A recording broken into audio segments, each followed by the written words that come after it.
Greetings to all in the matchless name of our Lord and Savior Jesus Christ. My name is Josie Joseph, currently working as an ICPS student counselor at Vadodara. I have been married to Ria for 3 years and we are blessed with a boy whose name is Raphael. Indeed, it is a great joy to serve the Lord among the student and youth in this generation. Kindly pray for my family and ICP ministry at Vadodara. For a short meditation, I would like to turn your attention to Act of Apostles chapter 10 verses 34 and 35. Let us read it. Peter opened his mouth and said, "Truly I perceive that God doesn't show favoritism, but in every nation he who fears God and works righteousness is acceptable to God."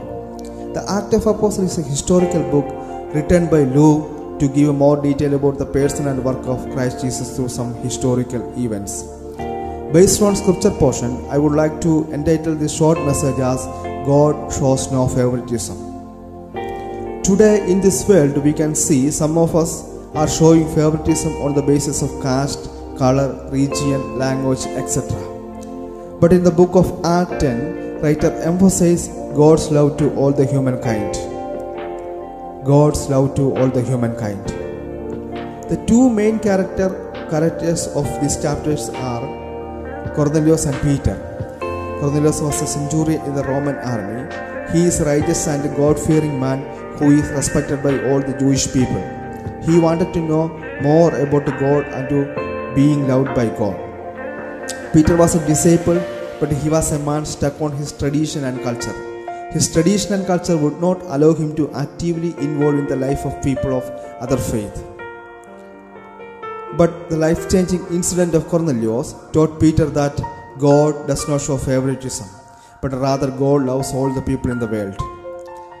When we come to the particular passage, verses 34, Peter opened his mouth and said, "Truly I perceive that God doesn't show favoritism." The Hebrew scripture always prohibited Jewish people from showing favoritism to wealthy or powerful people, and made it clear that Yahweh did not show favoritism to privileged people. In the Old Testament, God chose Abraham and a descendant of Abraham, bringing them into a covenant relationship that made Israel to be known as God's chosen people. However, this covenant were all preliminary to covenant established by Christ Jesus. Apostle Paul says in Galatians chapter 3 verses 26, 27, 28, "You are all children of God through faith in Christ Jesus. For all of you who were baptized into Christ have clothed yourself with Christ.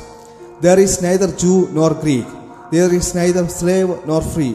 There is neither male nor female. For you are all one in Christ." In verse 35, "But in every nation he who fears God and works righteousness is acceptable to God." God is not partial to people of particular race. Rather, God is partial to those who fear Him and who do what is right. Peter says that fearing God or having reverence for God and doing what is right are now the criteria by which God will judge. This doing what is right is not work as righteousness, but it acknowledges that God expects communication between faith and behavior. A person who reverences God will try to honor God by doing God's will. Grace is still necessary because all have sinned and fall short of the glory of God. But God knows our heart. God knows whether we are trying to honor Him by doing God's will. In verse 36 says, "Jesus Christ is the Lord of all." Jesus Christ is the Lord of all. Yes, dear friends, Jesus Christ loves you all. You might be white or black, Eastern or Western tradition, but we are all human, and that is the only race that really matters before God. John chapter 3:16 says, "For God so loved the world that God gave God's only begotten Son Jesus to the world." Because everyone matters to God. All are precious in God's sight. Everyone deserves the same opportunity to hear and respond to the gospel and to be saved. Whether you Jew or Gentile, male or female, privileged or unprivileged, we are all equally children of God, equally loved and equally able to grow in faith. Dear friends, no matter who you are and what your background is, God wants to be with you. Therefore, God seeks the integrity of your heart. So do what is right in God's sight. Fear and respect God. God loves you, and God may bless you all.